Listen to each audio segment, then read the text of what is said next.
Hello student, class 10th का science का question paper है मिड टर्म एग्ज़ाम 24-25। तो इसका सोल्यूशन करेंगे हम, जो कि आपके एग्ज़ाम के पॉइंट ऑफ व्यू से हेल्पफुल रहेगा, इम्पॉर्टेंट है। तो चलिए इसका सोल्यूशन स्टार्ट करते हैं। तो class 10 science mid term exam, तो जिन बच्चों के एग्ज़ाम नहीं हुए उन्हें अच्छी तरह से प्रैक्टिस करनी है एंड CBSE बोर्ड के लिए भी ये इम्पॉर्टेंट है। तो चलिए सेक्शन ए को देखते हैं। तो इसका डिटेल सोल्यूशन ऑलरेडी है चैनल के अंदर, लिंक मैं डिस्क्रिप्शन में डाल दूँगी। अभी मैं फ़िलहाल इसकी जस्ट आंसर डिस्कस कर रही हूँ। डिटेल सोल्यूशन चाहते हो बहुत कंसेप्ट के साथ, तो आपको इसका सेक्शन नहीं डिटेल सोल्यूशन के साथ मिलेगा। लिंक मैं डिस्क्रिप्शन में डाल दूँगी। प्लेलिस्ट का लिंक भी मैं डिस्क्रिप्शन में डाल दूँगी। तो प्लेलिस्ट भी बहुत इंपॉर्टेंट है। चलिए सेक्शन ए का फर्स्ट क्वेश्चन, आइडेंटिफाई करना है प्रोडक्ट एक्स को इस केमिकल रिएक्शन में। तो कैल्शियम कार्बोनेट को हीट करते हैं तो एक तो कार्बन डाइऑक्साइड बनती है और क्या बनता है, कैल्शियम ऑक्साइड बनता है। तो कैल्शियम ऑक्साइड का फॉर्मूला क्या होता है, देखो कैल्शियम ऑक्साइड का फॉर्मूला होता है CaO और इसको हम क्विक लाइम कहते हैं। तो जब भी कैल्शियम कार्बोनेट, लाइमस्टोन कहते हैं इसको, तो इसको हीट करने पे क्विक लाइम बनता है और साथ में कार्बन डाइऑक्साइड गैस बनती है। तो एक्स क्या है आपका, कैल्शियम ऑक्साइड। तो ऐसे डिटेल सोल्यूशन आपको इसके सेक्शन ए में मिल जाएंगे, जो कि पहले ही चैनल में डला हुआ है। तो इसका आंसर क्विक लाइम होगा। नेक्स्ट क्वेश्चन देखेंगे, select a pair of natural indicator from the following. तो यहाँ पे आपको नेचुरल इंडिकेटर छाटना है। तो इसका आंसर है टर्मरिक और लिटमस, दोनों नेचुरल होने चाहिए। ठीक है, तो बी ऑप्शन इसका आंसर है। इसके बाद नेक्स्ट क्वेश्चन देखेंगे, एक मेटल और नॉन मेटल जो कि लिक्विड स्टेट में मिलती है। तो पहले मेटल का नाम बताना और बाद में नॉन मेटल का। तो ध्यान से देखो, पहले मेटल और फिर नॉन मेटल लिक्विड स्टेट में। तो मेटल तो आपको याद होगा मर्क्यूरी होती है और नॉन मेटल लिक्विड स्टेट वाली ब्रोमीन होती है। तो इसका आंसर सी ऑप्शन है, पहले मेटल आना चाहिए फिर नॉन मेटल। मर्क्यूरी मेटल है और ब्रोमीन आपकी नॉन मेटल है लिक्विड स्टेट की। चलिए नेक्स्ट क्वेश्चन को देखते हैं। तो वीडियो को ज़्यादा से ज़्यादा शेयर करना, लाइक करना, इसके बचे हुए पार्ट्स भी आपको जल्दी से मिल जाएंगे। तो क्वेश्चन 4 देखेंगे, as compared to day time the amount of carbon dioxide release by the plant during night is मोर।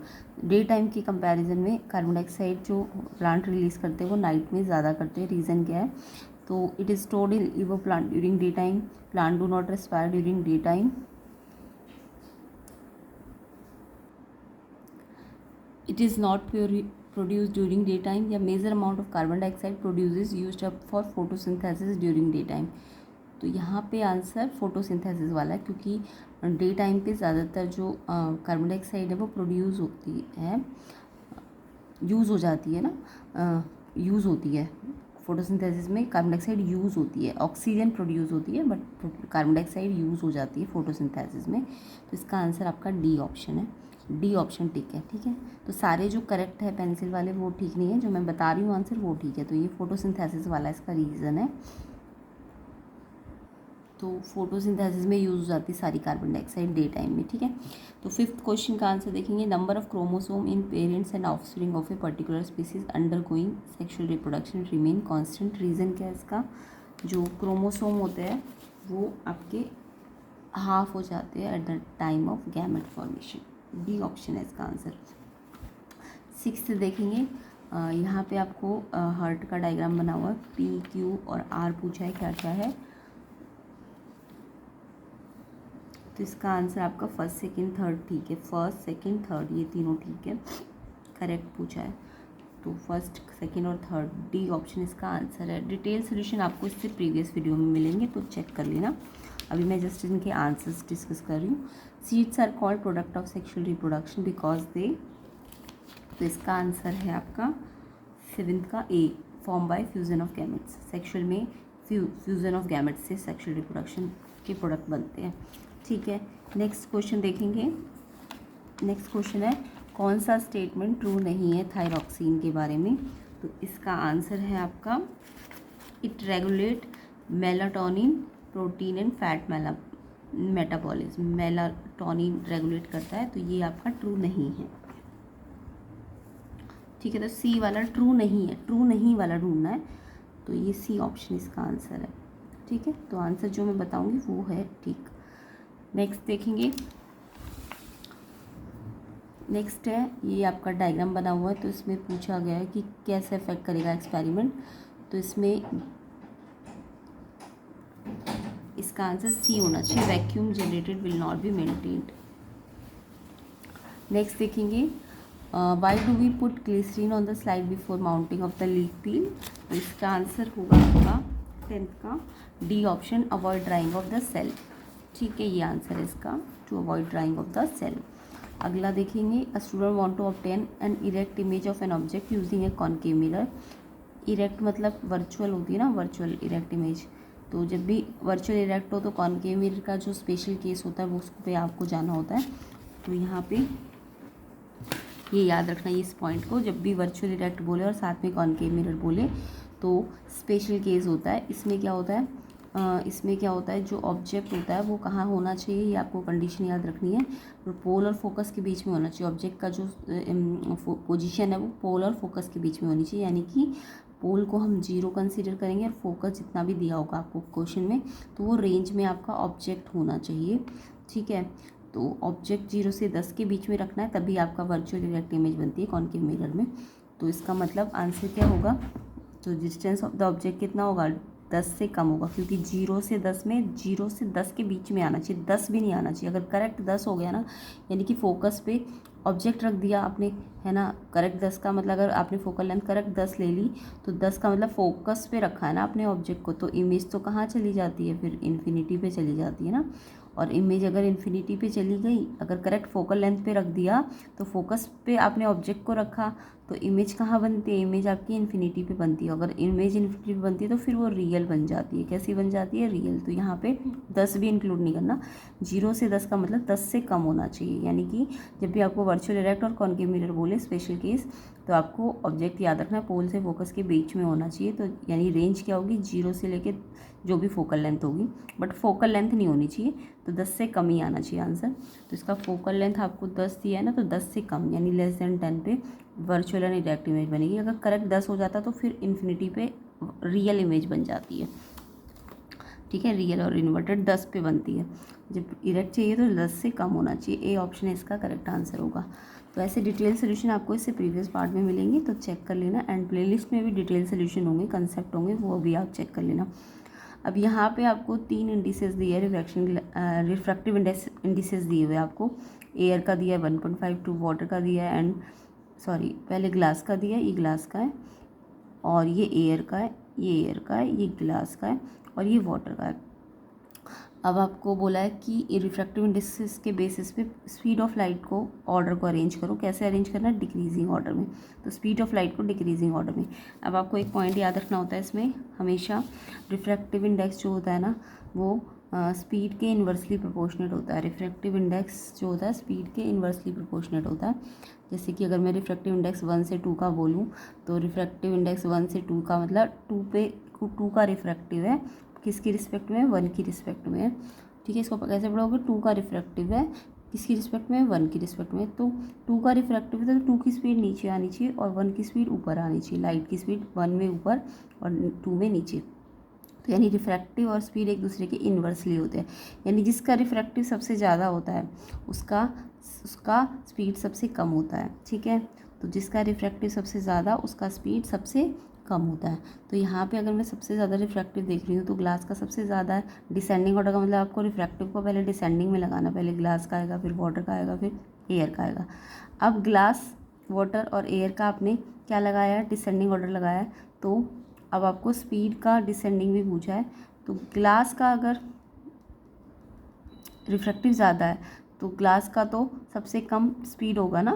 तो यानी जो आपने रिफ्रैक्टिव का डिसेंडिंग लगाया उसको रिवर्स कर देना तो स्पीड का भी आ जाएगा। तो यहाँ पे ग्लास का सबसे ज़्यादा रिफ्रैक्टिव, तो ग्लास की तो सबसे ज़्यादा कम स्पीड होगी ना, तो सबसे कम बाद में लिखना है।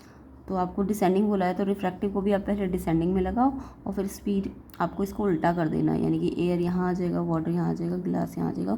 और ये आपका ऑप्शन सी में करेक्ट है। एयर पहले, एयर की स्पीड सबसे ज़्यादा, लाइट की स्पीड एयर में सबसे ज़्यादा, फिर वाटर में होती है और फिर ग्लास में होती है। तो इसलिए आंसर ये होगा, सी ऑप्शन इसका आंसर हो जाएगा। तो यहाँ पे ये पॉइंट कंसीडर करना है, रिफ्रैक्टिव इंडेक्स स्पीड के इन्वर्सली होता है। तो रिफ्रैक्टिव जिसका जितना ज़्यादा स्पीड उतनी कम होती है। तो इसका रिफ्रैक्टिव सबसे ज़्यादा है ना, तो इसकी स्पीड सबसे कम है, तो ये सबसे लास्ट में आएगा। और इसका रिफ्रैक्टिव सबसे कम आ रहा है एयर का, तो ये सबसे पहले आएगा स्पीड इसकी। नेक्स्ट क्वेश्चन देखिए 13। When light enter the atmosphere strike on extremely fine particle which deflect the rays of light in all possible direction, this is due to. तो जब लाइट एंटर करती है एटमॉस्फेयर में तो ये बहुत फाइन पार्टिकल से स्ट्राइक करती है और सारी डायरेक्शन में ना ये डिफ्लेक्ट हो जाती है या स्प्रेड हो जाती है। तो जब डिफ्लेक्ट हो जाएगी लाइट ऑल डायरेक्शंस में या स्प्रेड हो जाएगी तो इसको हम स्कैटरिंग कहते हैं। क्या कहते हैं इसको हम? स्कैटरिंग ऑफ लाइट कहते हैं। तो स्कैटरिंग ऑफ लाइट मतलब जब लाइट फाइन पार्टिकल से स्ट्राइक करती है और वो अलग अलग डायरेक्शन में रेज जो होती है वो फैल जाती है या डिफ्लेक्ट हो जाती है या स्प्रेड हो जाती है, तो स्प्रेडिंग डायरेक्शंस में लाइट को उसको स्कैटरिंग कहते हैं। और डिस्पर्शन लाइट की रेज का स्प्लिट होना, वाइट लाइट जो होती है स्प्लिटिंग को डिस्पर्शन कहते हैं। तो स्प्लिटिंग आपका डिस्पर्शन है, बट जो डायरेक्शंस में फैलना उसको स्कैटरिंग कहेंगे। तो आंसर आपका सी ऑप्शन होगा, स्कैटरिंग। समझ आ गया? तो डिस्पर्शन की भी डेफिनेशन आपको आनी चाहिए। Splitting of white light into its constituent colour, इसको डिस्पर्शन कहते हैं। और स्प्रेडिंग या फिर deflect the rays all possible direction, इसको स्कैटरिंग कहते हैं। कब होती है स्कैटरिंग? जब फाइन पार्टिकल्स के साइज पर डिपेंड करती है स्कैटरिंग। ठीक है, बाकी रिफ्लेक्शन और रिफ्रैक्शन तो आपको आता ही होगा। ठीक है, इसे प्रीवियस वीडियो में मैंने बहुत डिटेल में समझा रखा है, तो चेक कर लेना ज़रूर। लिंक मैं डिस्क्रिप्शन में डाल दूँगी। नेक्स्ट क्वेश्चन नंबर 14 देखेंगे। A student sitting in on last bench in a classroom can not see clearly words written on the black board, he is suffering from. तो क्लासरूम में बच्चा लास्ट बेंच पे बैठा है, यानी दूर, उसको दूर का नहीं दिख रहा। लास्ट बेंच का मतलब दूर का नहीं दिख रहा। जब भी दूर का ना दिखे तो शॉर्ट साइटेडनेस होती है। दूर का ना दिखने का मतलब पास का दिख रहा है, उसको दूर का नहीं दिख रहा। तो दूर का, पास का कब दिखता है? जब शॉर्ट साइटेडनेस होती है या मायोपिया होता है। शॉर्ट साइटेडनेस को और क्या कह सकते हो? मायोपिया कह सकते हो ना। तो मतलब लास्ट बेंच का मतलब उसे दूर का नहीं दिख रहा। दूर का नहीं दिख रहा मतलब पास का तो दिख रहा है उसको। पास का मतलब शॉर्ट साइटेडनेस या मायोपिया। तो पास का दिख रहा है बट दूर का नहीं दिख रहा। जब दूर का नहीं दिखता तो मायोपिया होता है, शॉर्ट साइटेडनेस। बी ऑप्शन इसका आंसर है। 15 क्वेश्चन देखो। वाइट लाइट थी, अब वो प्रिज्म से जाती है तो वो डिस्पर्स हो जाती है। डिस्पर्शन वाइट लाइट का स्प्लिट होना कितने कलर्स में? 7 कलर्स में। अब 7 कलर्स को आपको ऐसे याद रखना है। जो अगर सीधा प्रिज्म है ना तो आपको याद रखना है पहले वी आएगा, फिर बी, विब ग्योर, ऐसे करके स्प्लिटिंग होगी। ये याद रखना ऑर्डर। तो जब भी आपको सीधा प्रिज्म दिखे, मतलब उल्टा प्रिज्म दिखे तो उल्टा ऑर्डर हो जाएगा, है ना।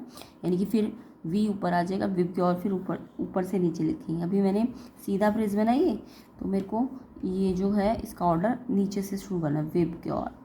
अब ये जो रेड कलर होता है वो सबसे ऊपर होता है। जब भी वाइट लाइट स्प्लिट होती है तो ये जो सबसे ऊपर आता है वो रेड कलर होता है, और सबसे नीचे जो आता है ना वो वायलेट कलर होता है। ये याद रखना।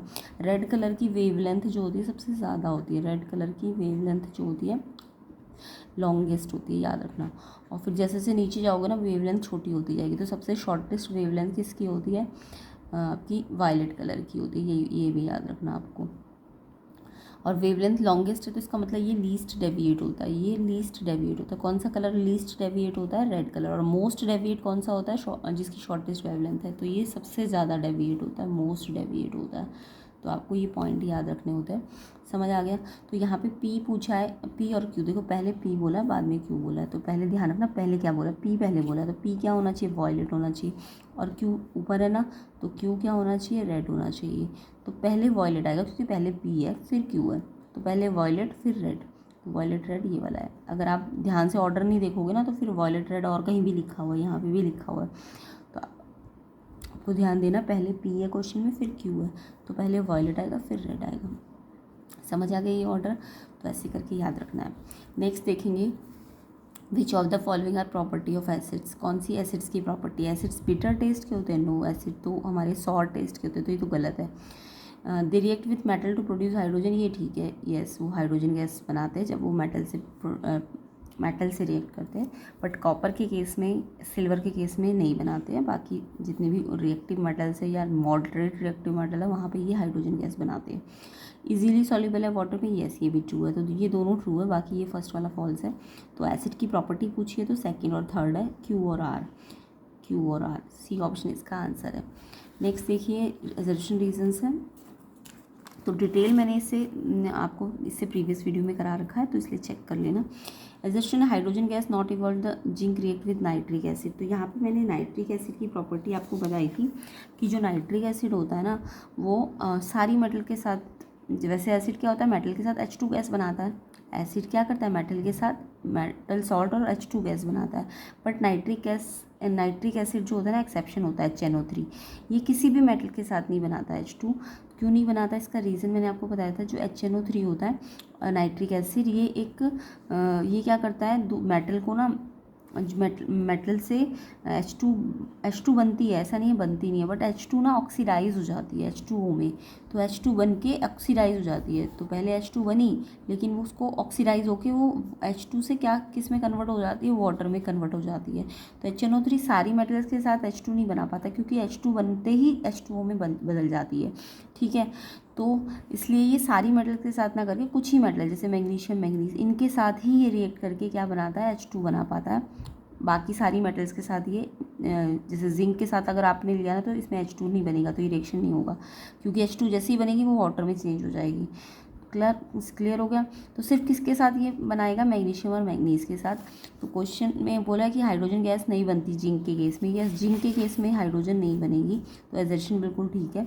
और रीज़न क्या है, नाइट्रिक एसिड जो होता है हाइड्रोजन को ऑक्सीडाइज कर देता है वाटर में और खुद रिड्यूस हो जाता है। यस, बिल्कुल ठीक है, यही मैंने आपको बताया था कि नाइट्रिक एसिड हाइड्रोजन को ऑक्सीडाइज करता है और खुद रिड्यूस हो जाता है। रीज़न भी बिल्कुल ठीक है, एक्सप्लेनेशन भी ठीक है। ए ऑप्शन इसका आंसर है 17 का। 18 देखिए,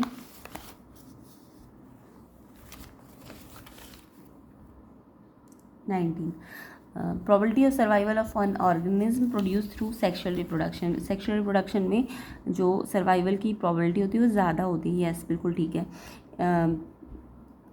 सेक्शुअल में ज़्यादा प्रोबेबिलिटी में सर्वाइव कर सकता है, असेक्शुअल में प्रोबेबिलिटी कम होती है सर्वाइवल की। बिल्कुल ठीक है। क्यों, क्योंकि वेरिएशन जो होते हैं ना सेक्शुअल में ज़्यादा मिलते हैं, तो वेरिएशन से ही जो सर्वाइवल के चांस बढ़ते हैं। तो यस, बिल्कुल ठीक है, रीज़न भी, वेरिएशन जितने ज़्यादा होंगे सर्वाइवल चांस उतने ज़्यादा होंगे। और वेरिएशन सबसे ज़्यादा किस में होते हैं, सेक्शुअल रिप्रोडक्शन के अंतर्गत आते हैं। तो इट मीन्स आपका रीज़न एक्सप्लेन भी कर रहा है इसको कि क्यों सेक्शुअल रिप्रोडक्शन में सर्वाइवल चांस ज़्यादा होते हैं। तो एजर्शन रीज़न दोनों ठीक है, और आपका इसका एक्सप्लेनेशन भी ठीक है। एजर्शन रीज़न ठीक है 19 का।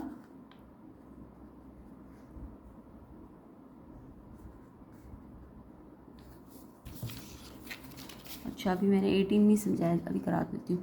19 देखो, एजर्शन भी ठीक है, रीज़न भी ठीक है, इसलिए एक्सप्लेनेशन भी ठीक है, इसलिए ए ऑप्शन इसका आंसर है। 20 देखते फिर 18 भी समझा दूँगी। तो 20 देखो, the stars twinkle in night but the planet do not twinkle. Yes, star जो होते हैं वो ट्विंकल करते हैं बट प्लैनेट नहीं करते हैं। इसमें मैंने आपको बताया था कि स्टार जो होते हैं पॉइंट साइज़ के होते हैं, बहुत दूर होते हैं, जिसके कारण लाइट रिफ्रैक्ट करती है बहुत ज़्यादा। तो पॉइंट साइज़ होने के कारण वो ट्विंकलिंग करते हैं। बट प्लैनेट्स का साइज़ ज़्यादा होता है, वो पॉइंट साइज़ नहीं होते, पॉइंट साइज़ का ग्रुप होता है, तो वो रिफ्रैक्शन होगा भी तो उसे नल कर देगा, मतलब सारी कैंसिल्स हो जाएंगे आपस में, तो वो ट्विंकल नहीं करेंगे। तो ये करते हैं, तो ये ट्रू है बिल्कुल। The stars are much bigger in size than planet. ये साइज़ में बड़े होते हैं स्टार्स प्लैनेट्स के। तो रीज़न भी ठीक है, एजर्शन भी ठीक है, बट इस रीज़न को एक्सप्लेनेशन नहीं मिला कि वो ट्विंकलिंग क्यों करते हैं। एक्सप्लेनेशन तब होता कि एटमॉस्फेरिक रिफ्रैक्शन पॉइंट साइज़ है, इसलिए ये पॉइंट साइज़ के कारण एटमॉस्फेरिक रिफ्रैक्शन होता है, तभी ये ट्विंकल करते हैं। तो ये इसका रीज़न नहीं है, जस्ट करेक्ट है स्टेटमेंट, बी ऑप्शन इसका आंसर है। बाकी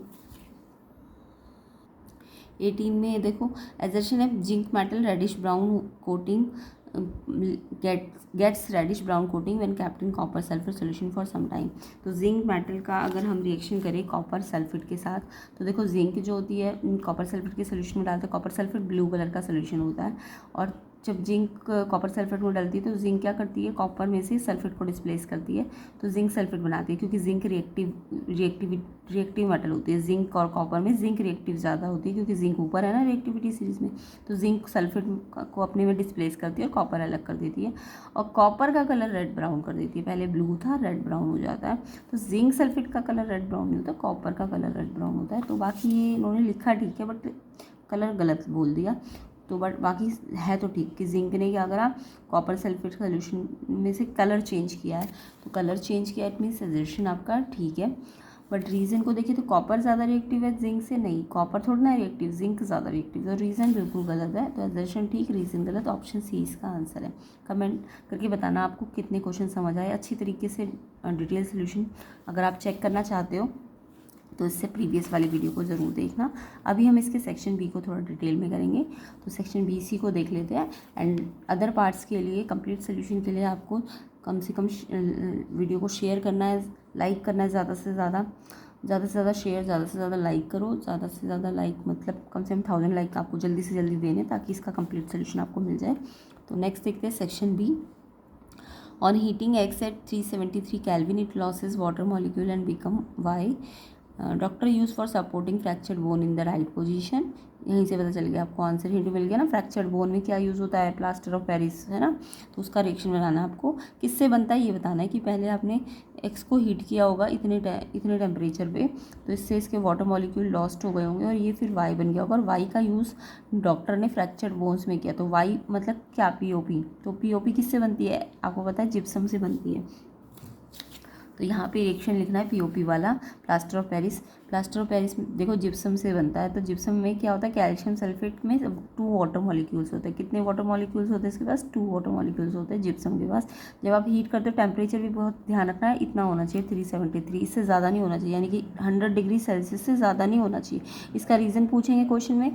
तो 100 डिग्री सेल्सियस क्यों रखना चाहिए, क्योंकि अगर 100 डिग्री से ज़्यादा किया तो जितने भी वाटर मॉलिक्यूल है ना वो लॉस हो जाएंगे। तो ये हाफ जो बच रहा है ना वो भी हट जाएगा।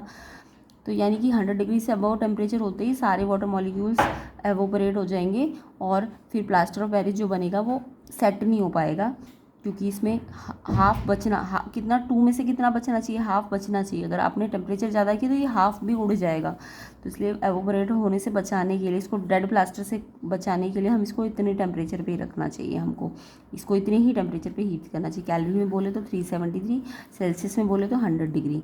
ठीक है। तो जैसे ही 2 H2O थे इसके पास, इसको हीट दी तो इसमें से 1.5 H2O तो एवोपरेट हो गए, अलग चले गए, और इसमें से सिर्फ हाफ बचेंगे। तो प्लास्टर ऑफ पेरिस में कैल्शियम सल्फेट तो होगा, बट 2 H2O तो जिप्सम में होता है, इसमें हाफ H2O बचेगा। तो सेटिंग आसानी से हो जाएगी, इसलिए इसको फ्रैक्चर्ड बोन में यूज़ करते हैं। तो ये calcium sulphate half H2O plaster of Paris का फॉर्मूला है। तो एक्स आपका जिप्सम है और वाई आपका प्लास्टर ऑफ पेरिस है, इसी को आप फ्रैक्चर्ड बोन में यूज़ करते हो। तो यहाँ पे एक्स और वाई पूछा है, तो एक्स मैंने बता दिया जिप्सम और वाई है आपका प्लास्टर ऑफ पेरिस। उसके बाद बोला था how can X be reobtained from Y. X को वापस अगर ऑब्टेन करना है वाई से तो क्या करोगे। तो देखो अभी मैंने क्या किया, एक्स से वाई बनाया, अब मुझे वापस एक्स चाहिए। तो पहले तो मैंने क्या किया था, एक्स से वाई बनाने के लिए हीट किया था। अब मेरे को वाई से एक्स पे जाना है, तो अब मैं क्या करूँ कि ये वापस मुझे जिप्सम मिल जाए। तो इसके लिए हमको जो प्लास्टर ऑफ पेरिस बन गया है, एक्स बन गया है, उसी से मुझे वाई वापस चाहिए ना, जिप्सम चाहिए वापस। तो मेरे को इसमें तो मैंने क्या करा था, इससे वाटर मॉलिक्यूल हटाने थे, तो मैंने हीट किया था। अब मेरे को इससे हीट थोड़ी ना करना है, इसे हीट करूँगी तो और वाटर मॉलिक्यूल जो बचे हुए भी हैं वो भी चले जाएंगे। तो मुझे इसे 1.5 H2O ऐड करने पड़ेंगे, तो ये जिप्सम बन जाएगा वापस। ठीक है। तो रिवर्स रिएक्शन कर देना, 1.5 H2O वापस दे देना, तो ये वापस मिल जाएगा आपको। नेक्स्ट क्वेश्चन देखो। नेक्स्ट क्वेश्चन है a small amount of quick lime added to water in a beaker. आपने क्या किया, क्विक लाइम का थोड़ा सा अमाउंट वाटर में डाला और आपको पूछा name and define the type of reaction that in taken places. तो पहले आप क्विक लाइम का फॉर्मूला सबको पता है और वाटर। तो क्विक लाइम क्या होता है, कैल्शियम ऑक्साइड, उसमें वाटर ऐड किया, तो ये क्विक लाइम है। और ये इसमें आपने वाटर ऐड किया, तो ये कैल्शियम हाइड्रोक्साइड, इसको आप स्लेक्ड लाइम कहते हो। क्या कहते हो उसे, स्लेक्ड लाइम बन जाता है। ठीक है। तो यही पूछा है इन्होंने कि क्या होगा, define the type of reaction that in taken places. तो ये आपका 2 से 1 बनाया ना, तो ये आपका कॉम्बिनेशन रिएक्शन है। कैसा रिएक्शन है ये, कॉम्बिनेशन रिएक्शन है। तो यहाँ पे कॉम्बिनेशन रिएक्शन बताना था, बैलेंस्ड केमिकल इक्वेशन। उसके बाद इस रिएक्शन को आपको बैलेंस कर लेना था। देखो कैल्शियम 1 है, ऑक्सीजन 2 है यहाँ पे भी, और हाइड्रोजन 2 है, यहाँ भी हाइड्रोजन 2 है। ये फॉर्मूला कैसे बना, कैल्शियम हाइड्रोक्साइड का, कैल्शियम और हाइड्रोक्साइड। पहले कैल्शियम हाइड्रोक्साइड लिख दिया, उसके बाद कैल्शियम की वैलेंसी 2 होती है, हाइड्रोक्साइड की 1 होती है, क्रॉस कर देना। तो कैल्शियम में तो 1 आ गया, हाइड्रोक्साइड में 2 आ गया। अब ये ऑलरेडी बैलेंस है, तो इसलिए बैलेंस करने की ज़रूरत नहीं है। तो ये स्लेट लाइन बना और कॉम्बिनेशन रिएक्शन है। ठीक है। नेक्स्ट क्वेश्चन देखो। यहाँ पे आपको ये एक लेंस दिया हुआ है और बोल दिया थिन लेंस है, फोकल लेंथ 5 है, रियल इन्वर्टेड इमेज बनाएगा, is to be form by the lens at distance 1 metre from the lens. मतलब जो इमेज है वो कहाँ बननी चाहिए, 1 मीटर फ्रॉम द लेंस से। इमेज लेंस से 1 metre from the lens. 1 metre from the lens का मतलब, अच्छा रियल इमेज लेंस में इस साइड बनती है कि इस साइड बनती है, आप खुद सोचो। अगर ये मिरर होता तो मिरर में रियल इमेज इस साइड बनती है, लेफ्ट साइड में, बट लेंस में रियल इमेज राइट साइड में बनती है, ये आपको याद रखना है। तो यहाँ पे इसने रियल इन्वर्टेड इमेज बनाई, यानी इस साइड बनाई होगी। 1 मीटर फ्रॉम द लेंस, यानी कि इस लेंस के ऑप्टिकल सेंटर से 1 मीटर कहीं डिस्टेंस पे बनाई होगी।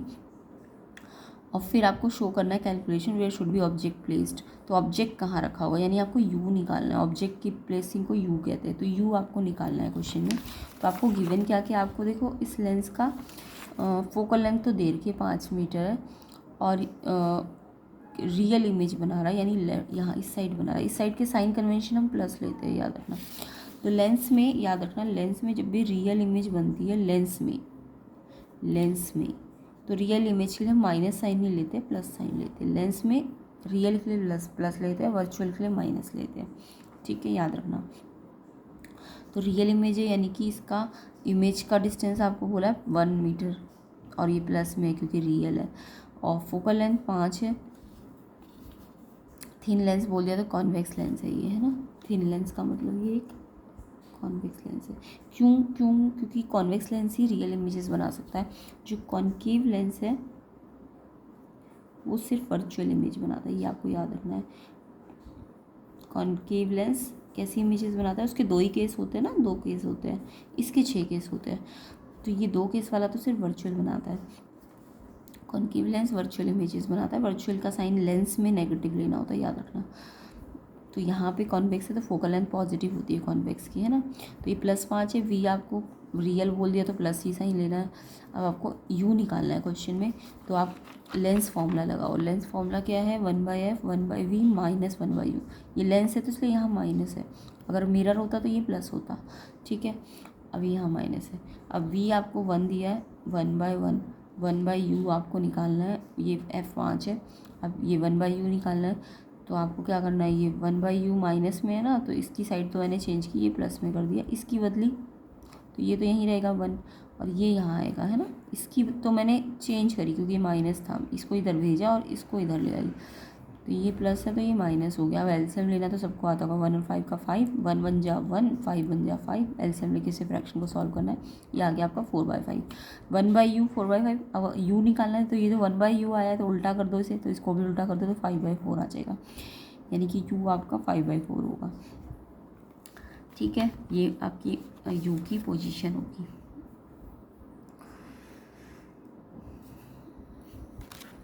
नेक्स्ट देखिए, how movement in touch me not plant different from movement in plant towards light. तो यहाँ पे टच मी नॉट प्लांट जो है वो प्लांट टूवर्ड्स लाइट जो फोटोट्रॉपिज्म दिखाते हैं ना, उनसे कैसे अलग होता है टच मी नॉट प्लांट। तो टच मी नॉट प्लांट तो सबको पता है ना, जैसे ही आप टच करते हो तो वो उसकी लीव्स जो होती है वो मुरझा जाती है, तो वो कैसे अलग है इस प्लांट टूवर्ड्स लाइट से। तो यहाँ पे आपको बताना है, जो मूवमेंट लीव जो होती है टच मी नॉट प्लांट की, वो नेस्टिक मूवमेंट करती है। कैसी मूवमेंट करती है, नेस्टिक। और नेस्टिक मूवमेंट बहुत क्विक प्रोसेस होता है, जैसे आप छोके वैसे ही वो मुरझा जाती है। जबकि जो growth of stem towards light, जो प्लांट टूवर्ड्स लाइट ग्रोथ करते हैं, वो एक ट्रॉपिक मूवमेंट होती है, जिसे हम फोटोट्रॉपिज्म भी कहते हैं ना। तो ये एक स्लो प्रोसेस होता है। जो हमारा नेस्टिक मूवमेंट या फिर जो टच मी नॉट प्लांट होता है वो नॉन डायरेक्शनल मूवमेंट करता है, और जो हमारा टूवर्ड्स लाइट वाला होता है वो डायरेक्शनल मूवमेंट करता है, ठीक है। तो ये आपको याद रखना है, ये 2 पॉइंट आप लिख सकते हो उसमें। नेक्स्ट है, name the hormone release and the gland which secrete in human beings during scary situations, how does the body respond to enable it to deal with the situation. तो यहाँ पे वो हार्मोन बताना है आपको, और ग्लैंड का नाम, जो कि ह्यूमन बींग्स में सिक्रेट होता है जब कोई स्केरी सिचुएशन आती है। जैसे मान लो एकदम से कोई डर लग गया, या फिर आपको स्केरी सिचुएशन मतलब डेंजरस कोई सिचुएशन आ जाए, स्केरी सिचुएशंस आ जाए, तो कौन से हार्मोन रिलीज़ होते हैं और ग्लैंड पूछा गया है। तो यहाँ पे जो हार्मोन है वो तो है एड्रेनलाइन, ठीक है। इसको हम एपिनेफ्राइन भी कहते हैं, ये वाला हार्मोन जो है। और कौन रिलीज़ करता है इस हार्मोन को, एड्रेनल ग्लैंड जो होता है, ठीक है। ये वाला हार्मोन रिलीज़ करता है ये वाला ग्लैंड। कब? जब स्केरी सिचुएशन हो, डेंजरस सिचुएशंस हो। तो रिस्पॉन्सेज क्या होते हैं इसके? जब भी ये हार्मोन रिलीज़ होगा तो इससे क्या क्या कैसे पता चलेगा? ये it acts on the heart due to which heart beat fast. ये कहाँ पे एक्ट करेगा? हार्ट में, जिससे हमारी हार्ट बीट फास्ट हो जाएगी। जब भी हमें डर लगता है तो हमारी हार्ट बीट फास्ट हो जाती है ना, क्योंकि जो सप्लाई ऑफ ऑक्सीजन है वो ज़्यादा हो जाती है मसल्स को उस टाइम पे। तो इस तरीके से ये हमें स्केरी सिचुएशंस के दौरान प्रिपेयर करता है। दूसरा इसका रिस्पॉन्स है ब्रीथिंग रेट बढ़ा देता है, या फिर थर्ड है ब्लड डाइजेस्टिव सिस्टम में या स्किन में रिड्यूस कर देता है, कम कर देता है due to contraction of muscles जो होती है रिब्स की, वो कॉन्ट्रैक्ट हो जाती है ना। तो ये सब इसके रिस्पॉन्सेज है, किस तरीके से हमें स्केरी सिचुएशंस के प्रति रिस्पॉन्स दिलाता है और फिर हम फाइट करते हैं, या फिर हम है ना फाइटिंग करनी शुरू कर देते हैं। अगर हमें कोई लगता है कोई हमें मारने वाला है तो हम फाइट करते हैं उससे। ऐसी एनिमल्स में भी होता है। तो ये सब आपका कौन सा हार्मोन करता है? एड्रेनलाइन। और ये कौन सा ग्लैंड रिलीज़ करता है? एड्रेनल। ठीक है, तो ये आपको याद रखना इंपॉर्टेंट है। नेक्स्ट देखिए, the plant were wilting in a garden and gardener water the plant. पहले प्लांट मुरझा रहे थे, फिर गार्डनर ने उसे वाटर किया, प्लांट जो होते हैं फिर से फ्रेश हो जाते हैं। तो कौन सा पार्ट है प्लांट का जो कंडक्टिंग वाटर के लिए रिस्पॉन्सिबल है, पानी को ऊपर ले जाता है? And how does the process of conduction of water takes place in plant? कैसे होता है कंडक्शन प्रोसेस? तो यहाँ पे आपको पता है कि जो आपका स्टेम होता है प्लांट का जो स्टेम होता है, स्टेम पार्ट पूछा ना प्लांट का, तो स्टेम जो होता है वो रिस्पॉन्सिबल होता है कंडक्टिंग वाटर। किसकी हेल्प से करता है? ये जाइलम टिश्यू की हेल्प से। और जाइलम क्या करता है? ये एक नेटवर्क ऑफ ट्यूब बनाता है जो कैरी करता है वाटर को रूट से, जितने भी प्लांट के पार्ट्स होते हैं। और ये इसकी डायरेक्शन यूनी डायरेक्शनल होती है, एक ही डायरेक्शन में होती है। ठीक है, तो ये जाइलम की हेल्प से प्लांट का जो स्टेम पार्ट होता है वो कंडक्शन का काम करता है वाटर का। ठीक है, नेक्स्ट है डिफरेंशिएट करना है पॉलिनेशन और फर्टिलाइजेशन में। तो ऐसे बहुत सारे क्वेश्चन आपको प्लेलिस्ट में मिलेंगे, डिटेल सोल्यूशन के साथ होंगे, कंसेप्ट के साथ होंगे। अगर अच्छी तरह कर लोगे 3 to 4 क्वेश्चन पेपर्स तो आपको मतलब कहीं से भी कुछ भी कंसेप्ट आए, कुछ भी आए तो आपका आसानी से आपको कर सकते हो। कुछ भी चेंजेस वगैरह होके भी हल्का फुल्का क्वेश्चन आ जाए तो आपको प्लेलिस्ट सेक्शन की वीडियोज़ को ज़रूर चेक करना है। PYQs वगैरह जितने भी है, फाइनल के लिए भी जो CBSE बोर्ड एग्जाम होगा और ये जो भी आपके प्री बोर्ड या फिर मिड टर्म हो रहे हैं इनके लिए भी। तो प्लेलिस्ट सेक्शन का लिंक मैंने डिस्क्रिप्शन में डाला हुआ है, एंड इससे प्रीवियस वाली वीडियो का लिंक भी डिस्क्रिप्शन में डाला हुआ है, तो आप ज़रूर चेक कर लेना। और चेक करने का मतलब सिर्फ देखना नहीं है, आपको अपने नोटबुक और पेन के साथ उसके नोट्स बनाने हैं, रिवाइज करना है उन्हें। ठीक है, अपने आप ट्राई करना है क्वेश्चंस को। अगर आप अच्छे मार्क्स चाहते हैं तो आपको ये सारी चीज़ें करनी पड़ेगी। ठीक है, तभी आप CBSE बोर्ड में 90+ ला सकते हो। ओके, तो 26 क्वेश्चन देखेंगे। पॉलिनेशन और फर्टिलाइजेशन में डिफरेंस बताना है।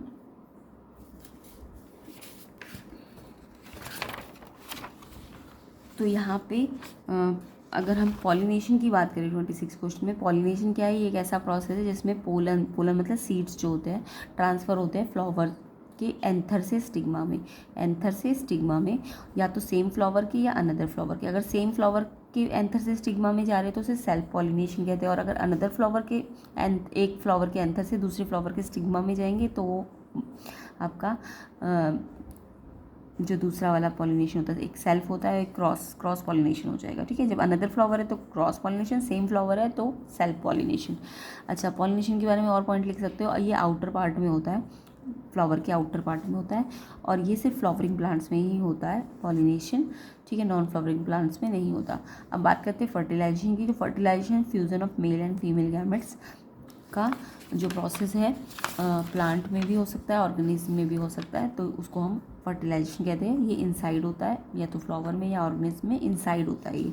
और ये occurs in almost every plant and living organism, सब में होता है ये। जैसे वो फ्लावरिंग में होता है, ये सब में होता है। And it takes place after process of pollination. पहले पॉलिनेशन होता है, जब फ्लावरिंग प्लांट है तो उसमें पॉलिनेशन पहले होगा और फर्टिलाइजेशन बाद में होगा। ठीक है, तो पॉलिनेशन से पहले होता है, पॉलिनेशन फर्टिलाइजेशन से पहले होता है और फर्टिलाइजेशन बाद में होता है। ठीक है, आफ्टर होता है पॉलिनेशन। नेक्स्ट देखेंगे नेक्स्ट है स्पोर फॉर्मेशन और रीजनरेशन में डिफरेंस बताना है आपको। तो स्पोर फॉर्मेशन क्या होता है कि स्पोर रिप्रोडक्टिव सेल होती है जो ग्रो हो जाती है नए पर्सन में without fusing with another cell, मतलब बिना किसी और सेल के साथ फ्यूज़ हुए ये नए पर्सन में ग्रो हो सकती है, यानी कि एक टाइप का एसेक्सुअल रिप्रोडक्शन है, ठीक है। और यहाँ पे स्पोर प्रोड्यूस बनते हैं और वो फिर नए प्लांट को एंड डिस्पर्स हो जाते हैं और उससे नए प्लांट बन जाते हैं, ठीक है। अपने आप स्पोर डिस्पर्स होते हैं और फिर वो नए प्लांट बन जाते हैं, ये असेक्सुअल रिप्रोडक्शन होता है स्पोर फॉर्मेशन। समझ आ गया। उसके बाद रीजनरेशन की बात करें तो regeneration occurs when an organism regrow. Regeneration तब होता है जब एक ऑर्गेनिज्म रीग्रो करता है अब अपने किसी भी बॉडी पार्ट को, जब भी कोई बॉडी पार्ट को वो रीग्रो कर लेता है तो उसे रीजनरेशन कहते हैं। एग्जाम्पल लिजर्ड्स जो होती है, छिपकलियाँ जो होती है वो रीजनरेट करती है अपने एम्प्यूटेड टेल्स को। अगर उनकी टेल्स जो होती है, पूंछ जो होती है छिपकली की, टेल्स TAILS, टेल्स अगर एम्प्यूटेड हो गई है, कट जाती है अगर, तो वो अपने आप क्या हो जाती है, रीजनरेट, रीग्रो हो जाती है। तो जब भी कोई पार्ट बॉडी का रीग्रो होता है, नया पार्ट नहीं बनता, नया एनिमल नहीं बनता, सिर्फ उसका जो पार्ट होता है वो रीग्रो हो जाता है, तो उसे रीजनरेशन कहते हैं। जैसे कि एग्जांपल दे दिया मैंने, लेजर्ड अपने कटी हुई टेल को रीजनरेट कर सकती है ना। तो इसमें no new organism are form, इसमें नए ऑर्गेनिज्म नहीं बनते, सिर्फ उनके पार्ट्स रीग्रो हो जाते हैं, कुछ पार्ट्स, ठीक है, सारे नहीं। अगला देखेंगे, अब इसके सेक्शन सी के क्वेश्चंस को जल्दी से देख लेते हैं। तो यहाँ पे एक आपका सेटअप बना हुआ है, ये देखो यहाँ पे ब्राइन डाली हुई है हमने, ये एक एनोड रॉड है, ये एक कैथोड रॉड है, और ब्राइन अभी बताती हूँ मैं क्या होता है। और फिर यहाँ पे क्या हुआ है कि ब्राइन NaCl सोल्यूशन को कहते हैं, किसको कहते हैं, NaCl सोल्यूशन को। तो Na+ और Cl- के आयंस ब्रेक हो जाएंगे, है ना। और फिर उसमें आपने पानी भी मिलाया हुआ है। अब इसमें होगा क्या, देखो रिएक्शन के थ्रू समझो इसको। तो ये बहुत इंपॉर्टेंट प्रोसेस होता है सेक्शन सी का। तो यहाँ पे सोल्यूशन हो क्या रहा है, NaCl ब्राइन सोल्यूशन को कहते हैं। याद रखना, NaCl का जो सोल्यूशन होता है ना उसे ब्राइन कहते हैं। तो जब भी ब्राइन की बात करें और वाटर डाल दे तो आपका ना क्या बनता है, NaOH, क्योंकि Na और Cl के आयन होंगे और यहाँ H+ और OH- के आयन होंगे। तो सोचो, जब Na+ और Cl- आयन ब्रेक होंगे और H+ और OH- आयन ब्रेक होंगे तो Na तो OH के साथ NaOH बना लेगा और साथ में H+ से H2 बन जाएगी और Cl- से Cl2 बन जाएगी। यानी क्या क्या बनेगा, NaOH बनेगा, H2 बनेगा और Cl2 बनेगा, ठीक है। तो ये प्रोसेस में NaCl जब भी वाटर के साथ रिएक्ट करेगी, ब्राइन सोल्यूशन वाटर के साथ, तो NaOH, H2 और Cl2 ये बन जाएंगे। अच्छा, जो H2 है ना वो एनोड आपकी पॉजिटिव रॉड होती है, मेटल रॉड होती है। जो ये पॉजिटिव है इसके पास तो नेगेटिव वाला, देखो Cl वाला ही तो नेगेटिव है, नेगेटिव कौन सा है, Cl वाला। तो Cl वाला माइनस किसके पास जाएगा, एनोड प्लस पॉजिटिव के पास, माइनस वाला पॉजिटिव के पास, यानी एनोड के पास जाएगा। और जो हमारा H+ पॉजिटिव है वो नेगेटिव टर्मिनल यानी कि कैथोड के पास जाएगा, ऐसे याद रखा करो। तो NaCl ब्रेक हुआ Na+Cl- में, पानी ब्रेक हुआ H+ OH- में, एक तो NaOH बना, एक H2 बना और एक Cl2 कहाँ से, Cl2 क्योंकि नेगेटिव होगी Cl वाली तो वो पॉजिटिव टर्मिनल पे जाती है एनोड पे, और H+ आपकी पॉजिटिव है तो वो नेगेटिव टर्मिनल की तरफ जाएगी कैथोड की तरफ। तो ऐसे याद रखना आप, Cl एनोड में बनेगी, नेगेटिव वाले एनोड में बनते हैं, एनोड से रिलीज होते हैं, और पॉजिटिव वाले कैथोड से जाते हैं। तो यहाँ पे याद रखना है आपको। तो ये रिएक्शन पूरा याद रखना है कि NaCl और वाटर मिलाने से NaOH बना होगा, H2 बना होगा, Cl2 बना होगा। अब आपको क्वेश्चन पूछा है इसमें गैसेस एनोड में कौन सी बनी होगी, कैथोड में। तो मैंने आपको बता दिया, एनोड में आपकी पॉजिटिव है तो क्लोरीन नेगेटिव वाला बना होगा, और कैथोड नेगेटिव है तो हाइड्रोजन पॉजिटिव वाला बना होगा। यानी जितनी भी नॉन मेटल है वो एनोड में जाती है, और हाइड्रोजन कभी कभी मेटल का काम करती है, कभी कभी नॉन मेटल का। तो क्लोरीन के साथ में तो क्लोरीन नॉन मेटल है और हाइड्रोजन पॉजिटिव होगी, तो पॉजिटिव वाली नेगेटिव में जाएगी कैथोड में। तो हमेशा नॉन मेटल को याद रखना, आपकी पॉजिटिव टर्मिनल पे जाती है एनोड पे। तो ये आपको याद रखना है। नेक्स्ट पूछा है इसमें प्रोसेस का नाम क्या है और इसको ऐसा क्यों कहते हैं। ये बहुत फेमस प्रोसेस है। ये जब भी आपको NaOH बनाना हो, कास्टिक सोडा भी कहते हैं, NaOH का मतलब कास्टिक सोडा होता है ना, सोडियम हाइड्रोक्साइड या कास्टिक सोडा। तो कास्टिक सोडा या सोडियम हाइड्रोक्साइड बनाना, तो ये इसको हम, इस प्रोसेस का बहुत फेमस नाम है, बहुत इंपॉर्टेंट होता है, ये बहुत ज़्यादा इंपॉर्टेंट है, ये याद कर लेना इसको आप। तो ये किसी भी फॉर्म में आ सकता है ये प्रोसेस। तो ये आपका क्लोरोएल्कली प्रोसेस है, इस प्रोसेस को हम क्लोरोएल्कली प्रोसेस कहते हैं। जब भी NaOH बनाना हो ना तो उसको प्रोसेस का नाम है क्लोरोएल्कली प्रोसेस, बहुत इंपॉर्टेंट है ये। क्यों कहते हैं इसका नाम ऐसा क्यों है, क्योंकि इसमें ना इसको ऐसा इसलिए कहते हैं क्लोरोएल्कली प्रोसेस, क्योंकि इसमें क्या बनते हैं, प्रोडक्ट जो बनते हैं ना, ये प्रोडक्ट क्या क्या बने, एक तो क्लोरीन बना है, एक सोडियम हाइड्रोक्साइड बना है। तो यहाँ पे जो प्रोडक्ट्स बनते हैं वो क्लोर मतलब क्लोरीन के लिए होता है, और एल्कली मतलब बेस। एल्कली क्या होते हैं? बेस होते हैं, जो भी वाटर सॉल्युबल बेस होते हैं, पता है ना, वाटर सॉल्युबल बेस इसको क्या कहते हैं? एल्कली कहते हैं। सारे बेसिस को एल्कली नहीं कहते, वाटर सॉल्युबल बेसिस को एल्कली कहते हैं। तो एल्कली का मतलब सोडियम हाइड्रोक्साइड से है, तो सोडियम हाइड्रोक्साइड एल्कली बन रहा है, और क्लोरीन क्लोर से क्लोरीन, तो इस कारण से इसका नाम क्लोर एल्कली प्रोसेस होता है। ये आपको याद करना है। उसके बाद इसमें रिएक्शन पूछी थी, तो रिएक्शन मैंने शुरू में ही बना दी आपकी, है ना। तो रिएक्शन पूछिए, फिर इसको बैलेंस भी कर सकते हो आप। नेक्स्ट क्वेश्चन देखो। नेक्स्ट क्वेश्चन, ये किडनी का पूरा सिस्टम का डायग्राम बना हुआ है। तो यहाँ पे ABCD पूछा है, तो ये डायग्राम आपको आना चाहिए। A मतलब किडनी है, B मतलब ये क्या है? ये आपका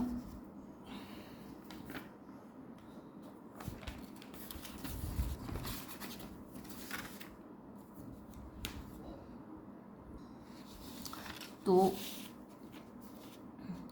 देखो, ये ए मतलब किडनी है, और ये B, ये जो पाइप से जा रहा है, ये B, ये यूरेटर है, और फिर ये आपका यूरिनरी ब्लैडर है, और ये आपका यूरेथ्रा है।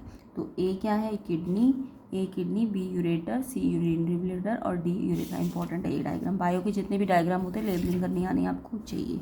नेक्स्ट क्वेश्चन देखो, ये आपका आई वाले चैप्टर से डायग्राम है। ये डायग्राम वाले क्वेश्चन बहुत इंपॉर्टेंट है आई वाले चैप्टर के। रे डायग्राम इनको बनाने को भी आता है पेपर में, तो बना के भी प्रैक्टिस किया करो।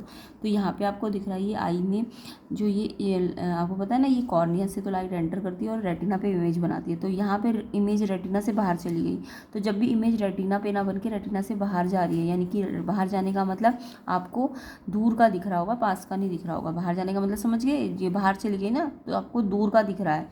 तो जब दूर का दिखता है और पास का ना दिखे, तो उसे क्या कहते हैं? पास से देखा, जैसे ही मैंने पास से देखा तो ये इमेज इस पे ना जाने की बजाय बाहर चली गई, तो पास का नहीं दिख रहा, दूर का दिख सकता है मतलब इसमें। तो यहाँ मतलब आपका जब भी आपको दूर का दिखे, दूर का दिखता है, तो आपको लॉन्ग साइटेडनेस कहते हैं ना, जब दूर का दिखता है और पास का नहीं दिखता, तो उसे लॉन्ग साइटेडनेस कहते हैं। तो ये हाइपरमेट्रोपिया डिफेक्ट है। तो इन्होंने पूछा है डिफेक्ट का नाम बताओ, तो ये हाइपरमेट्रोपिया। और अगर ये इमेज, ये जो बाहर की बजाय ये अंदर ही रेटिना से पहले ही बन जाती, तो फिर अंदर बन जाती, तो फिर ये आपका मायोपिया होता। अभी बाहर बनी है ना, तो ये हाइपरमेट्रोपिया है। तो लॉन्ग साइटेडनेस कहेंगे इसको। यहाँ दूर का दिखता है हमको, बट पास का नहीं दिखता। अब इसका कॉस याद कर लेना। इसमें पहला तो क्या होगा? आई बॉल छोटा हो गया होगा, आँखों का आई बॉल छोटा हो गया होगा, जिससे क्या होगा? आई बॉल जैसे ही छोटा हो जाएगा ना, फोकल लेंथ बढ़ जाएगी, और फोकल लेंथ बढ़ गई तो ये बाहर चला गया, तो आई बॉल छोटा हो जाता है, फोकल लेंथ कम ज़्यादा हो जाती है। और इसको अगर ठीक करना है, तो फोकल लेंथ ज़्यादा हो गई तो आपको कम करना है ना। कम करने के लिए आपको कन्वर्जिंग लेंस लगाना पड़ेगा, क्योंकि कन्वर्जिंग लेंस क्या करेगा? फोकल लेंथ को कम करेगा। तो कन्वर्जिंग लेंस के केस में कॉन्वेक्स होता है। कन्वर्जिंग याद रखना, लेंस में कन्वेक्स होता है। और कन्वर्जिंग अगर मिरर की बात करूँ, तो फिर आपका कन्वर्जिंग अगर मिरर बोल दिया, कन्वर्जिंग मिरर, तो यहाँ पे बच्चे कंफ्यूज हो जाते हैं। कन्वर्जिंग मिरर आपका कॉनकेव होता है। कौन सा होता है? कॉनकेव। कॉनकेव मिरर में कन्वर्जिंग आपका कॉनकेव होता है, बट लेंस में कन्वर्जिंग कॉन्वेक्स लेंस होता है। तो यहाँ पे कॉन्वेक्स लेंस लगाना पड़ेगा आपको। कॉन्वेक्स लेंस की फोकल लेंथ पॉजिटिव होती है, याद रखना। समझ आ गया? तो इस तरीके से। बाकी अगर इसका उल्टा आ गया, मायोपिया वाला क्वेश्चन आ गया, तो उल्टा लिख देना यहाँ पे।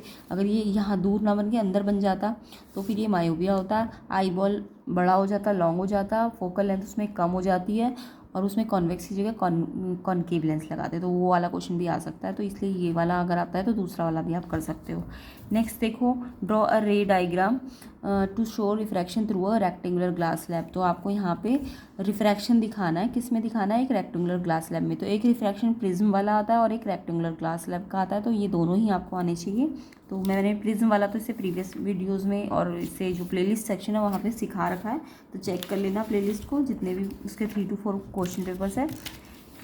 ठीक है, अभी मैं फिलहाल इसका ग्लास स्लैब वाला आपको बता देती हूँ।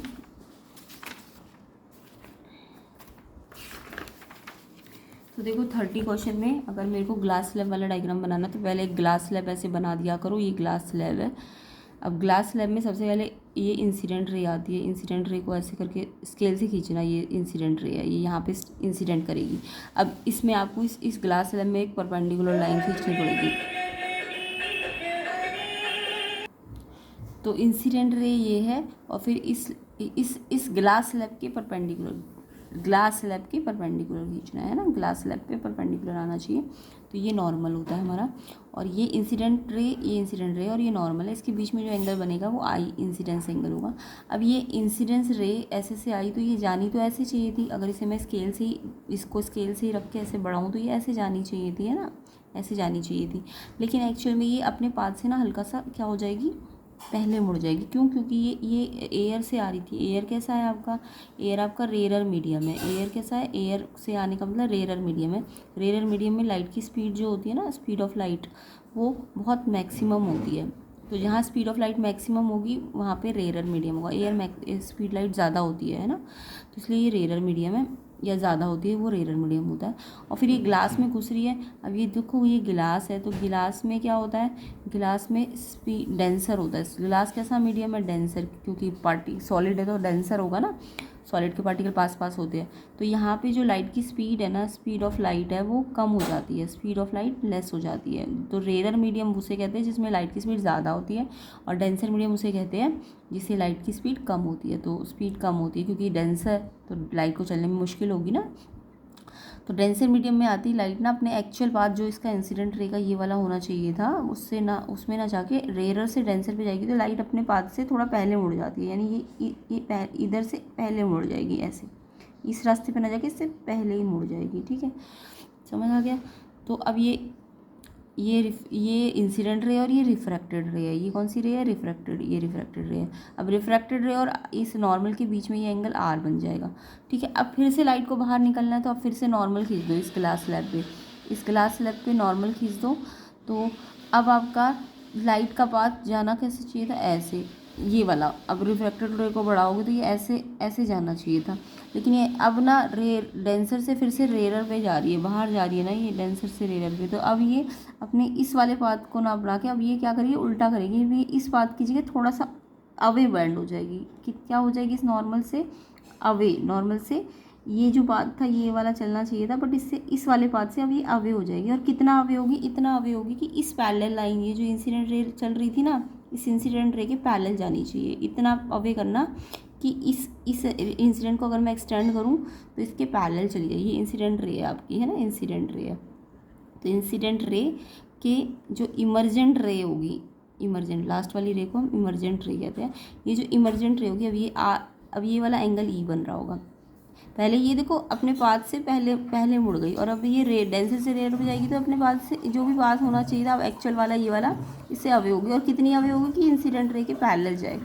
तो ये क्वेश्चन पूछ रखा है इमर्जेंट रे और इंसिडेंट रे कैसी है, तो ये एक दूसरे के पैरेलल चलेगी। ये दोनों जो ये बाहर निकली इमर्जेंट, और जो इंसिडेंट स्टार्टिंग से चल रही थी ना, जो उसको बढ़ाया, तो वो पैरेलल चलनी चाहिए दोनों। तो यहाँ पे आपको बोला है कि इमर्जेंट और इंसिडेंट कैसे रिलेटेड है, तो ये आपके पैरेलल होते हैं। तो ये डायग्राम आपको बहुत अच्छी तरह से प्रैक्टिस करना है, स्केल के साथ बनाना। मैंने तो हाथ से ही बना दिया, आप स्केल से बनाना। और ये रूल याद रखना, रेयर मतलब जहाँ लाइट की स्पीड ज़्यादा होती है, और डेंसर जहाँ लाइट की स्पीड कम होती है। अच्छा, रेयर में लाइट की स्पीड ज़्यादा है तो इसको याद रखना है, रिफ्रैक्टिव इसका लेस होता है, लाइट एयर का रिफ्रैक्टिव कम होगा। स्पीड उल्टा होता है रिफ्रैक्टिव के, रिफ्रैक्टिव इंडेक्स और स्पीड एक दूसरे के इनवर्स होते हैं, याद रखना। जिसकी स्पीड ज़्यादा उसका रिफ्रैक्टिव कम, तो रेयर का रिफ्रैक्टिव कम होता है और डेंसर का रिफ्रैक्टिव ज़्यादा हो जाएगा, डेंसर का रिफ्रैक्टिव ज़्यादा हो जाएगा। समझ आ गया।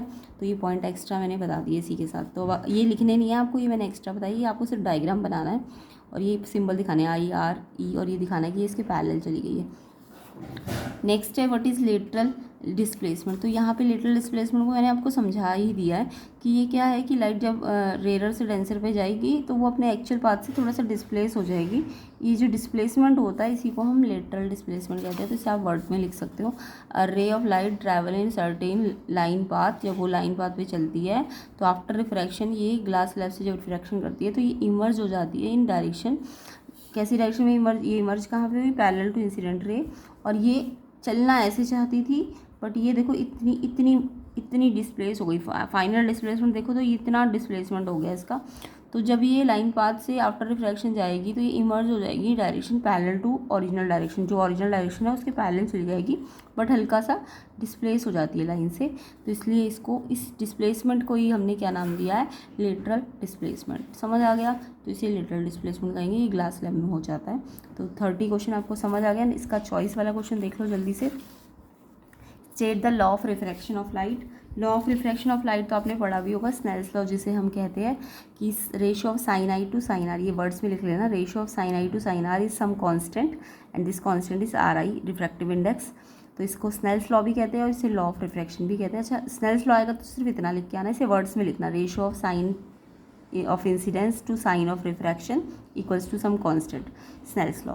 ठीक है, बट अगर लॉ ऑफ रिफ्रैक्शन आए तो एक लॉ के साथ दूसरा लॉ भी लिखना पड़ेगा आपको। दूसरा लॉ क्या है जो आप रिफ्लेक्शन में भी लिखते हो, इंसिडेंट रे, रिफ्रैक्टेड रे, ये जो इंसिडेंट रे है, रिफ्रैक्टेड रे है, नॉर्मल है जो, और जो पॉइंट ऑफ इंसिडेंस बना, ये सब सेम प्लेन पे लाई करेंगे। ठीक है, तो ये लॉ ऑफ रिफ्रैक्शन के 2 पॉइंट है। उसके बाद नेक्स्ट क्वेश्चन है इसका, explain the term absolute refractive index. तो रिफ्रैक्टिव इंडेक्स हमारे 2 होते हैं, एक एब्सोल्यूट होता है, एक रिलेटिव होता है। तो एब्सोल्यूट पूछा है तो एब्सोल्यूट का मतलब है जब कोई लाइट वैक्यूम से, कहाँ से आएगी, वैक्यूम से आएगी और किसी मीडियम पे जाएगी। तो जब कोई लाइट वैक्यूम से मीडियम पे एंटर करेगी तो रिफ्रैक्टिव इंडेक्स मीडियम का किसकी रिस्पेक्ट में, वैक्यूम की रिस्पेक्ट में होना चाहिए। मीडियम में आ रही है और वैक्यूम से आ रही है, तो मीडियम का वैक्यूम की अगर रिस्पेक्ट में, तो जब भी वैक्यूम की रिस्पेक्ट में कोई रिफ्रैक्टिव इंडेक्स होता है तो उसको एब्सोल्यूट कहते हैं। और अगर मैं बोलूँ रिलेटिव, तो रिलेटिव में क्या है, एक मीडियम का वैक्यूम में नहीं दूसरे मीडियम, तो यहाँ पे अदर मीडियम लिख देना, वैक्यूम की जगह क्या लिख देना, other medium. Refractive index of a medium to another medium is called absolute नहीं होगा, फिर रिलेटिव हो जाएगा। फिर कैसा हो जाएगा, फिर आपका रिलेटिव हो जाएगा। तो ये रिलेटिव में एक मीडियम का दूसरे मीडियम, जबकि एब्सोल्यूट है तो वैक्यूम की रिस्पेक्ट में याद रखना है। अब आपको वैक्यूम की रिस्पेक्ट में रिफ्रैक्टिव इंडेक्स का वो भी बताना है, रिलेशन बताना है, refractive index speed of light in vacuum की रिस्पेक्ट में, तो एक्सप्रेशन बनाना है। तो देखो रिफ्रैक्टिव इंडेक्स मैं मीडियम का बोल रही हूँ तो इसका सिंबल ऐसे रिफ्रैक्टिव इंडेक्स का ऐसे ऐसे करके बनाया करो, इसे ईटा कहते हैं। ईटा किसका, मीडियम का, जिस भी मीडियम में लाइट आई, जैसे इस मीडियम में लाइट आई ना, कहाँ से आई, वैक्यूम से आई। तो मीडियम में कहाँ से आई, वैक्यूम, वैक्यूम को यहाँ लिखने की ज़रूरत नहीं है। तो यहाँ से मीडियम का रिफ्रैक्टिव है किससे, वैक्यूम से।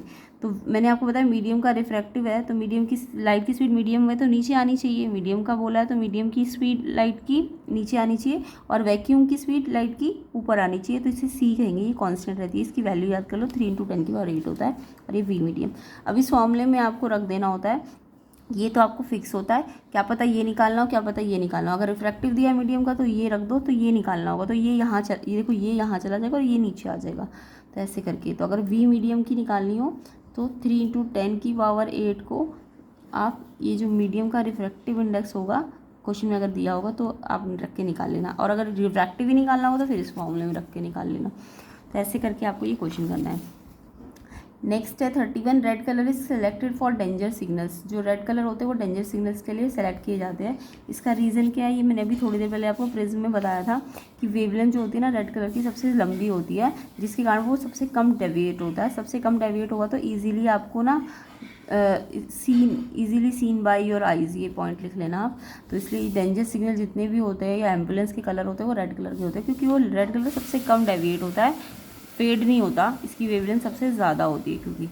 ठीक है, नेक्स्ट है the sky appear dark in space. Space में स्काई जो होता है वो डार्क दिखता है, या फिर आपको बोलेंगे मून में ना, मून से नीचे देखते हैं तो डार्क दिखता है, ऐसा कुछ क्वेश्चन। जब भी स्पेस या मून वाला क्वेश्चन हो तो आपको बताना है स्पेस में या मून में, मून भी स्पेस में ही है। तो स्पेस में कोई एटमॉस्फेयर नहीं होता, एटमॉस्फेयर नहीं होता तो कोई स्कैटरिंग भी नहीं होती है। अगर स्कैटरिंग ही नहीं है, लाइट की स्कैटरिंग ही नहीं है तो आपको डार्क दिखेगा ना। तो यानी कि यहाँ पे डार्क क्यों दिख रहा है, क्योंकि एटमॉस्फेयर नहीं है और स्कैटरिंग नहीं है। ठीक है,